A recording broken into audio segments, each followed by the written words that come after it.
حضرات محترم، شاعر کہتا ہے جہاں تاریک تھا ظلمت قیدا تھا سخت کالا تھا، جہاں تاریک تھا ظلمت قیدا تھا سخت کالا تھا، کوئی پردے سے کیا نکلا کہ گھر گھر میں اجالا تھا۔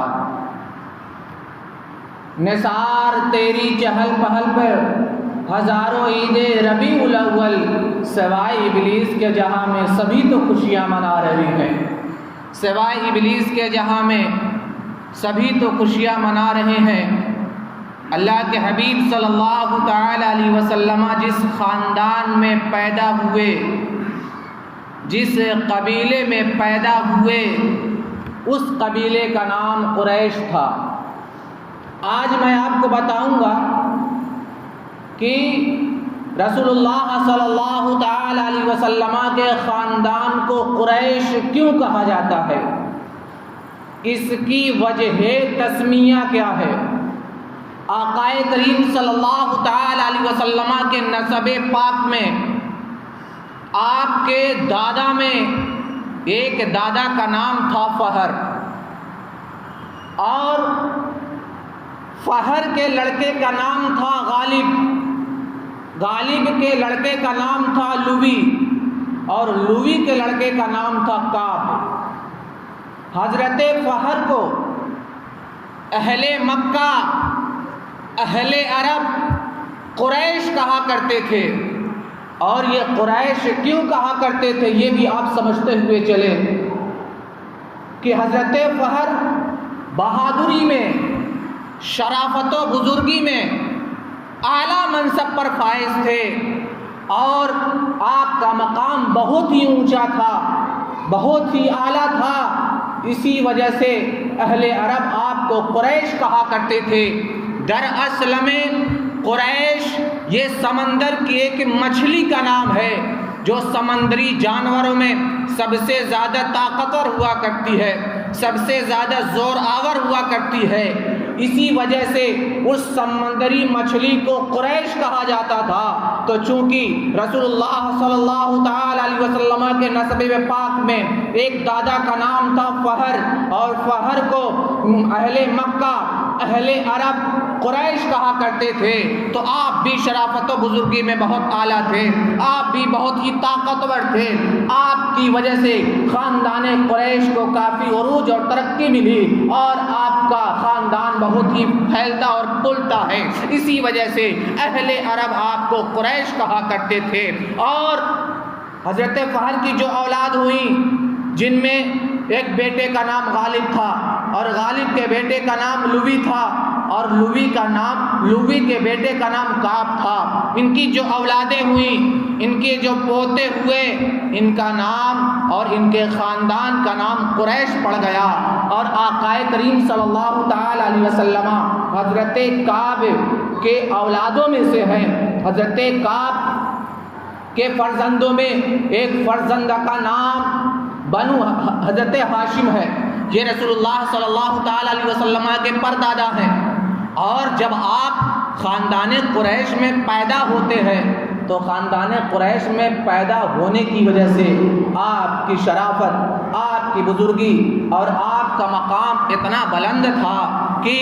اہل عرب آپ کو بہت چاہتے تھے، اہل عرب آپ کو بہت مانتے تھے، آپ کی بڑی عزتیں کیا کرتے تھے۔ خاندان قریش کو چار چاند لگ جاتا ہے، اور آپ کی دھاک مکہ والوں کے دلوں پر بھی بیٹھ گئی ہے، مکہ والوں کے باہر کے لوگوں پر بیٹھ گئی ہے، یہاں تک کہ جو بیابانوں اور جنگلوں میں اور پہاڑ کی چوٹیوں پر یا اس کے گاروں میں یا پہاڑوں میں جو چور اور ڈاکو رہا کرتے تھے، ان کے دلوں میں بھی حضرت ہاشم جو آقا کریم صلی اللہ تعالی علیہ وسلم کے پردادا ہیں، ان کی دھاک بیٹھ گئی تھی۔ اور اہل عرب اور مکہ والے یہ دو سفر کیا کرتے تھے تجارت کا، ایک ملک شام کیا کرتے تھے اور ایک ملک یمن کیا کرتے تھے۔ قرآن کریم اسی کی طرف اشارہ کرتے ہوئے ارشاد فرماتا ہے لإیلاف قریش ایلافہم رحلۃ الشتاء والصیف فلیعبدوا رب ھذا البیت الذی اطعمہم من جوع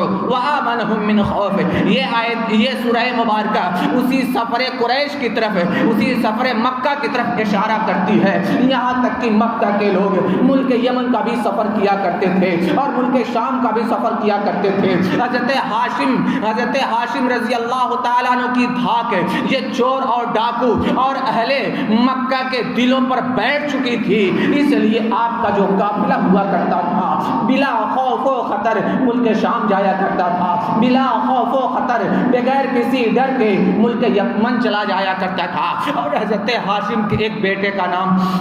عبد المطلب ہے, اور یہی حضرت عبد المطلب ہے جو آقائے کریم صلی اللہ تعالی علیہ وسلم کے دادا ہیں. ان کے کئی بیٹے تھے, ان کے بیٹوں میں کئی بیٹے تھے جن میں سے 12 کا نام شمار کرایا گیا ہے, اور عبد المطلب کے 5 بیٹے بہت مشہور ہوئے ہیں. ان میں سے ایک بیٹے کا نام عبداللہ ہے, دوسرے بیٹے کا نام عباس ہے, تیسرے بیٹے کا نام حمزہ ہے, اور چوتھے بیٹے کا نام ابو طالب ہے, اور 5ویں بیٹے کا نام ابو لہب ہے. یہ عبد المطلب کے 5 بیٹے بہت مشہور ہیں, اور ان کے علاوہ اور بھی بیٹے تھے, لیکن ان کے نام اتنے مشہور نہیں ہوئے جتنے نام ان کے مشہور ہوئے. چنانچہ آقائے کریم صلی اللہ تعالی علیہ وسلم کے چچا میں حضرت حمزہ بھی اسلام کو قبول کرتے ہیں, حضرت عباس بھی رسول اللہ صلی اللہ تعالی علیہ وسلم کا کلمہ پڑھ کر کے مسلمان ہو جاتے ہیں. لیکن ابو لہب جو رسول اللہ صلی اللہ تعالی علیہ وسلم کا سگا چچا تھا, اس نے اسلام قبول نہیں کیا, بلکہ اس نے دشمنی کا مظاہرہ کیا اور رسول اللہ صلی اللہ تعالی علیہ وسلم کو تکلیفوں پہ تکلیفیں دیا کرتا تھا, اذیتوں پر اذیتیں دیا کرتا تھا, اور رسول اللہ صلی اللہ تعالی علیہ وسلم کا جانی دشمن تھا. رسول اللہ صلی اللہ تعالی علیہ وسلم کے خلاف کام کیا کرتا تھا. قرآن کریم نے اسی ابو لہب کے تعلق سے ایک سورہ ہے, آپ اس کو بغور پڑھا کیجئے, اور اس سورہ کا نام سورہ لہب ہی ہے, اور وہ ہے اور سورہ مبارکہ یہ ہے تبت یدا ابی لہب وتب ما اغنی عنہ مالہ وما کسب. یہ جو پوری سورہ ہے یہ ابو لہب کے بارے میں اور اس کی بیوی کے بارے میں نازل ہوئی ہے, جو رسول اللہ صلی اللہ تعالی علیہ وسلم کی مخالفتیں کیا کرتے تھے, ان کے تعلق سے نازل ہوئی ہے, اور صبح قیامت تک ان کے خلاف یہ آیت کریمہ پڑھی جائیں گی اور یہ صورتیں پڑھی جائیں گی. اللہ اکبر مسلمان ہو. حضرت حمزہ اور حضرت عباس رضی اللہ تعالی عنہما یہ آقائے کریم صلی اللہ تعالی علیہ وسلم کا کلمہ پڑھ کر کے مسلمان ہو جاتے ہیں, لیکن ابو طالب نے اور ابو لہب نے یہ رسول اللہ صلی اللہ تعالی علیہ وسلم کا کلمہ نہیں پڑھا ہے. اللہ اکبر مسلمان ہو. آقائے کریم صلی اللہ تعالی علیہ وسلم کے والد کا نام عبداللہ ہے, اور آقائے کریم صلی اللہ تعالی علیہ وسلم کی والدہ کا نام آمنہ ہے, اور رسول اللہ صلی اللہ تعالی علیہ وسلم کے دادا کا نام عبد المطلب ہے. آقائے کریم صلی اللہ تعالی علیہ وسلم کے پردادا کا نام ہاشم ہے. رسول اللہ صلی اللہ تعالی علیہ وسلم کے نانا کا نام وہب ہے. آقائے کریم صلی اللہ تعالی علیہ وسلم کی نانی کا نام برہ ہے, اور رسول اللہ صلی اللہ تعالی علیہ وسلم کی پر نانی کا نام ام حبیب ہے. اللہ اکبر مسلمان ہو. رسول اللہ صلی اللہ تعالی علیہ وسلم کی جو دادی تھی ان کا نام فاطمہ تھا, فاطمہ بنت عمر تھا. اللہ اکبر مسلمان ہو. حضرت عبداللہ رضی اللہ تعالیٰ عنہ جو آقائے کریم صلی اللہ تعالی علیہ وسلم کے والد محترم ہیں, آپ کی کنیت ابو محمد اور ابو احمد تھی, اور آپ کا لقب الذبیح تھا. آپ بنو ہاشم کے سردار حضرت عبد المطلب کے فرزند ارجمند ہیں. آپ کے حقیقی حضرت عبداللہ کے حقیقی بھائی میں ابو طالب ہیں, زبیر بن عبد المطلب ہیں. حقیقی بہنوں میں بیضہ, عاتقہ, امیمہ, عروہ اور برہ شامل ہیں. اور ان کے علاوہ آپ کے یعنی حضرت عبداللہ کے بھائیوں اور بہنوں کے نام یہ ہے, بھائی کے نام یہ حارث ابو لہب, مقوم اجل, زرار غیداق, حمزہ عباس اور پھوپھی صفیہ ہے. یہ حضرت عبداللہ رضی اللہ تعالی عنہ کا سلسلہ ہے, اور آپ کے بھائی اور بہنیں ہیں. آقائے کریم صلی اللہ تعالی علیہ وسلم کے والد ماجد حضرت عبداللہ کی جو تربیت اور پرورش پرورش ہوتی ہے یہ جناب عبد المطلب آقا کریم صلی اللہ تعالی علیہ وسلم کے دادا فرماتے ہیں، اور آقا کریم صلی اللہ تعالی علیہ وسلم کی دادی جن کا نام فاطمہ بنت عمرو تھا، اس انداز سے آپ کی تربیت کی جاتی ہے کہ آپ کے اندر اخلاق ہے، تہذیب ہے، پاک دامنی ہے، سیرت و کردار ہے، اور اعلیٰ خوبیوں سے آپ آراستہ ہو جاتے ہیں۔ حضرت عبداللہ رضی اللہ تعالی عنہ کا اخلاق اتنا عظیم تھا کہ جس زمانے میں اہل عرب بتوں کی پوجا کرتے تھے، ان کا کوئی گھر، ان کی کوئی گلی، ان کا کوئی نکڑ اور ان کی کوئی عبادت گاہ یہ بتوں سے محفوظ نہیں تھی، لیکن قربان جاؤ حضرت عبداللہ ابن عبد المطلب آقا کریم صلی اللہ تعالی علیہ وسلم کے والد محترم ہیں، انہوں نے کبھی کسی بت کے سامنے اپنی پیشانی کو نہیں جھکایا ہے، کبھی کسی بت کے سامنے آپ کو سجدہ ریز نہیں ہوتے ہیں۔ اللہ اکبر مسلمانوں، حضرت آمنہ رضی اللہ تعالی عنہ جو آقا کریم صلی اللہ تعالی علیہ وسلم کی والدہ کا نام ہے، اور حضرت عبداللہ رضی اللہ تعالی عنہ کا نکاح حضرت آمنہ سے ہوتا ہے۔ عزیزان ملت اسلامیہ، آقا کریم صلی اللہ تعالی علیہ وسلم کے والد محترم حضرت عبداللہ نہایت ہی حسین و جمیل تھے، بہت ہی خوبصورت تھے۔ مکہ مکرمہ کی بہت سی نوجوان اور خوبصورت لڑکیوں نے اور عورتوں نے آپ کے حسن و جمال پر فریفتہ ہو کر کے آپ کو دعوت بھی دی اور آپ کو پیغام بھی بھیجا، لیکن حضرت عبداللہ جن کے پیشانی میں نور محمدی چمک رہا تھا کبھی ان عورتوں کی طرف مائل نہیں ہوتے ہیں، یہاں تک کہ حضرت عبداللہ رضی اللہ تعالی عنہ کا رشتہ حضرت آمنہ رضی اللہ تعالی عنہا سے ہو جاتا ہے۔ اللہ اکبر مسلمانوں، حضرت آمنہ کون ہے؟ آقا کریم صلی اللہ تعالی علیہ وسلم کی والدہ ماجدہ ہے۔ ان کا خاندان کیا تھا، ان کا نسب کیا تھا، ان کے والد کا نام کیا تھا اور ان کی والدہ کا نام کیا تھا؟ عزیزان ملت اسلامیہ، حضرت آمنہ رضی اللہ تعالی عنہ کا قبیلہ بنو زہرہ سے تھا، اور جو مکہ کا ایک شریف خاندان مانا جاتا تھا، حسب و نسب کے اعتبار سے، جاہو حشمت کے اعتبار سے یہ خاندان بہت عظیم تھا، بہت اعلیٰ تھا۔ آپ کے والد کا نام یعنی حضرت آمنہ رضی اللہ تعالی عنہا کے والد کا نام وہب تھا، اور والدہ کا نام برہ تھا، اور نانی کا نام ام حبیب تھا۔ اللہ اکبر مسلمانوں، حضرت آمنہ رضی اللہ تعالی عنہا صرف ظاہری طور پر ہی خوبصورت نہیں تھیں، بلکہ انہوں نے پرہیزگاری، مہمان نوازی اور سادگی کو اپنے والد محترم سے ورثہ میں پایا تھا۔ اور عزیزان ملت اسلامیہ، آپ کی عفت اور پاک دامنی کا عالم تو یہ تھا کہ مکہ میں کوئی خاندان کی کوئی بھی لڑکی آپ جیسی پاک دامن، آپ جیسی تقوی طہارت والی، آپ جیسے عظیم اخلاق والی نہیں ملتی ہے۔ تاریخ یہ بتاتی ہے کہ آقا کریم صلی اللہ تعالی علیہ وسلم کی والدہ ماجدہ نہایت ہی سادگی کی زندگی گزارا کرتی تھی، اسی لیے اللہ کے حبیب صلی اللہ تعالی علیہ وسلم کبھی کبھی یہ ارشاد فرمایا کرتے تھے کہ بے شک میں قریش کی اس خاندان، قریش کے خاندان کی اس لڑکی کا میں بیٹا ہوں جو سوکھا گوشت کھایا کرتی تھی۔ اہل عرب گوشت کو سکھا کر کے اسے کھایا کرتے تھے، اور اس سے تعبیر یہ کیا کرتے تھے کہ یہ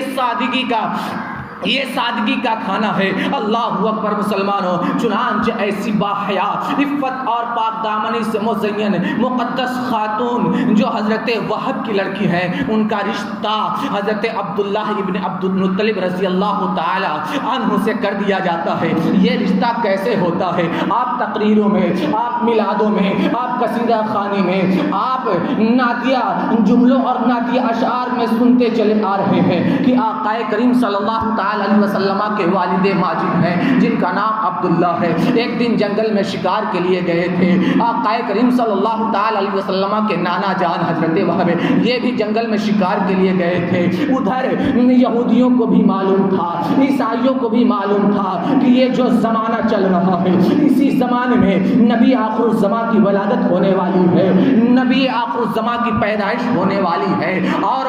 یہودی اور عیسائی جو تھے یہ سارے کے سارے لوگ جانتے تھے کہ نبی آخر الزماں کے والد کا نام عبداللہ ہے، انہیں اپنے بیٹوں پر شبہ ہو سکتا تھا، انہیں اپنے نسب پر شبہ ہو سکتا تھا، عیسائی اور یہودیوں کو اپنے خاندان پر شبہ ہو سکتا تھا، لیکن آقا کریم صلی اللہ تعالی علیہ وسلم کے جن اوصاف کو توریت میں، جن اوصاف کو زبور میں، جن اوصاف کو آسمانی کتابوں میں بیان کر دیا گیا تھا، ان اوصاف کی بنیاد پر ان آسمانی کتابوں میں پڑھ کر کے اہل عرب جو یہودی تھے، جو عیسائی تھے، یہ سارے لوگ جانتے تھے کہ نبی آخر الزماں کے جو والد ہوں گے ان کا نام عبداللہ ہے۔ اسی وجہ سے ملک شام کی جانب سے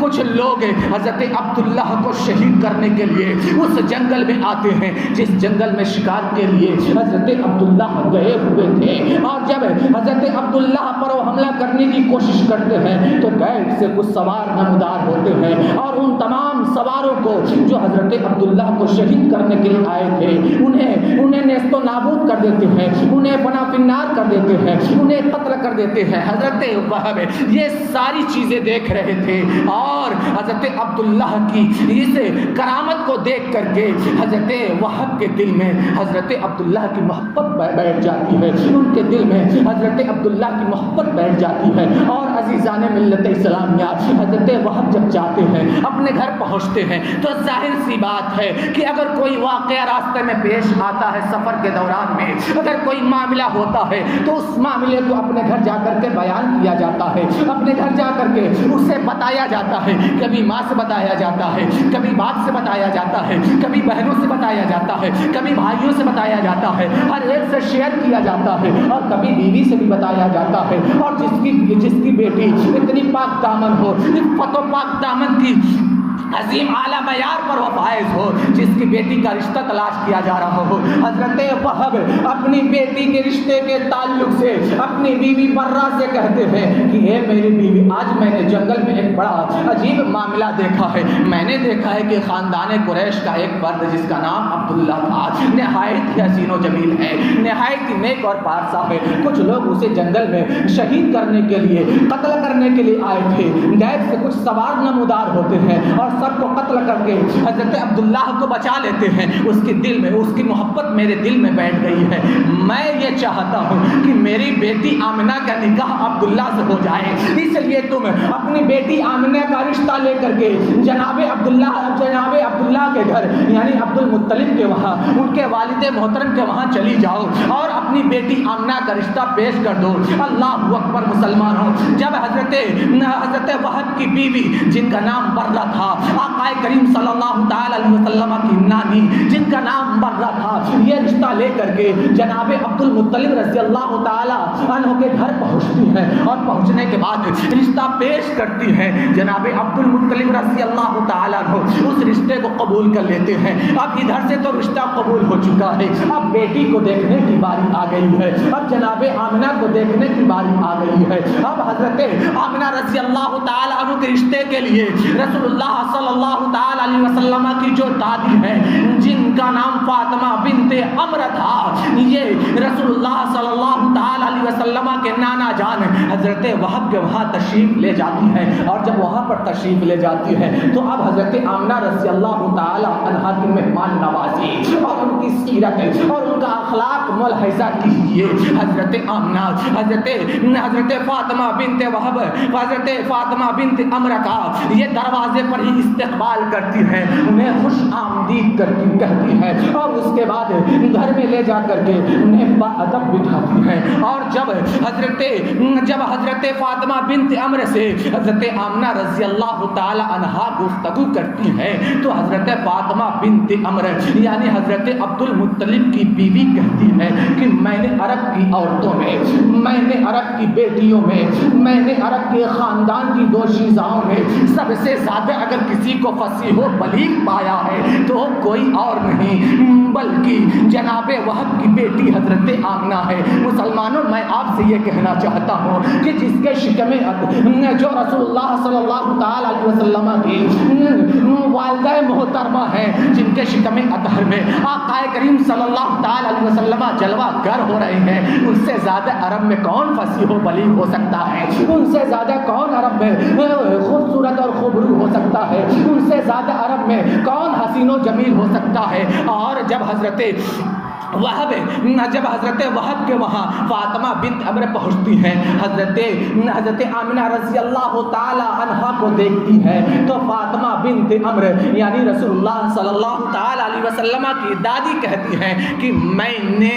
آمنہ کو اس سے پہلے کئی مرتبہ دیکھا تھا، لیکن مجھے نہیں معلوم تھا کہ یہ آمنہ اتنی زیادہ حسین و جمیل ہو جائیں گی، اتنی زیادہ خوبصورت ہوں گی۔ مجھے نہیں معلوم تھا کہ ان کی سیرت، ان کا اخلاق، ان کا کردار، ان کی سادگی نہایت پاکیزہ ہوگی۔ چنانچہ فاطمہ بنت عمر نے کہا حضرت وہب اور حضرت آمنہ رضی اللہ تعالی عنہا کی والدہ حضرت برہ سے کہ میں اپنے بیٹے جناب عبداللہ کا رشتہ لے کر کے آپ کے بیٹے کے لیے آئی ہوں، اس رشتے کو قبول کر لیجئے۔ چنانچہ دونوں طرف سے رشتہ قبول کر لیا جاتا ہے اور آقا کریم صلی اللہ تعالی علیہ وسلم کے والد ماجد حضرت آمنہ رضی اللہ تعالی عنہا، رسول اللہ صلی اللہ تعالی علیہ وسلم کی والدہ ماجدہ، ان دونوں کا نکاح ہو جاتا ہے۔ اور جب ان دونوں کا نکاح ہو جاتا ہے، آقا کریم صلی اللہ تعالی علیہ وسلم حضرت آمنہ رضی اللہ تعالی عنہا کے شکم اطہر میں تشریف لاتے ہیں۔ آقا کریم صلی اللہ تعالی علیہ وسلم جس سال اپنی والدہ محترمہ کے شکم اطہر میں تشریف لائے، تاریخ یہ بتاتی ہے، سیرت یہ بتاتی ہے کہ اس سال کا نام لوگوں نے عام الفتح کا رکھا ہے، خوشحالیوں کا سال رکھا ہے۔ اس سال کا نام لوگوں نے عام الفتح رکھا ہے اور خوشیوں کا سال رکھا ہے، اس لیے کہ ہر جانب خوشیاں ہی خوشیاں تھیں، ہریالیاں ہی ہریالیاں تھیں، سرسبز شادابیاں تھیں۔ اور رسول اللہ صلی اللہ تعالی علیہ وسلم جس سال پیدا ہوئے اس سال کسی بیٹی کا جنم نہیں ہوا، بلکہ جتنے لوگوں کے وہاں اولادیں ہوئی سب کی سب لڑکے پیدا ہوئے۔ اللہ اکبر مسلمانوں، آقا کریم صلی اللہ تعالی علیہ وسلم اپنی والدہ محترمہ کے شکم اطہر میں تشریف لائے ہیں۔ 2 مہینے کا بھی وقفہ گزرا ہے۔ جناب عبداللہ تجارت کے لیے ملک شام جاتے ہیں، واپسی میں طبیعت بگڑتی ہے، شدید قسم کا بخار آتا ہے۔ ننیہال میں مدینہ منورہ میں دار نابغہ میں ٹھہر جاتے ہیں اور 1 مہینے کی علالت کے بعد وہاں آپ کا انتقال ہو جاتا ہے اور وہیں پر دفن کر دیا جاتا ہے۔ اللہ اکبر مسلمانوں، یہ آقا کریم صلی اللہ تعالی علیہ وسلم کے والد جناب عبداللہ ہیں، جو آقا کریم صلی اللہ تعالی علیہ وسلم کے ولادت سے پہلے ہی اس دار فانی سے کوچ کر جاتے ہیں، ان کا وصال ہو جاتا ہے اور اس کے بعد آقا کریم صلی اللہ تعالی علیہ وسلم کی ولادت باسعادت 12 ربیع الاول دوشنبہ کے دن صبح صادق کے وقت آدم کی پیشانی کا نور، نوح و ابراہیم کے دل کا سرور، اسماعیل کی راحت جان، ہاشم و عبداللہ کے گھرانے کی شان، بی بی آمنہ خاتون کے شکم اطہر سے اس خاکدان گیتی پر تشریف لاتے ہیں۔ شاعر کہتا ہے جہاں تاریخ تھا ظلمت کدا تھا سخت کالا تھا، کوئی پردہ سے کیا نکلا کہ گھر گھر میں اجالا تھا، نثار تیری چہل پہل پر ہزاروں عید ربیع الاول، سوائے ابلیس کے جہاں میں سبھی تو خوشیاں منا رہے ہیں۔ عزیزان ملت اسلامیہ، عرض یہ کرنا ہے کہ اللہ کے حبیب صلی اللہ تعالی علیہ وسلم کی ولادت باسعادت اس ماہ ربیع النور میں ہوئی ہے، اس کی بڑی فضیلت ہے، اس کی بڑی شان ہے۔ اس لیے رسول اللہ صلی اللہ تعالی علیہ وسلم کے عشق و محبت میں ہمیں اور آپ کو چاہیے کہ رسول اللہ کی تعلیمات پر عمل کریں، اخلاق حسنہ سے مزین ہو اور رسول اللہ صلی اللہ تعالی علیہ وسلم کی مقدس بارگاہ میں بکثرت درود پڑھیں۔ ہر درد کی دوا ہے صلی علی محمد، محبوب کبریا ہے صلی علی محمد۔ اللہ کی بارگاہ میں دعا ہے کہ ہم سب کو رسول اللہ صلی اللہ تعالی علیہ وسلم کی ولادت باسعادت دھوم دھام سے منانے کی توفیق عطا فرمائے، صدقہ و خیرات کی توفیق عطا فرمائے، اخلاق حسنہ سے مزین ہونے کی توفیق عطا فرمائے۔ استغفر اللہ وما علینا الا البلاغ۔ السلام علیکم ورحمۃ اللہ وبرکاتہ۔ حضرات محترم،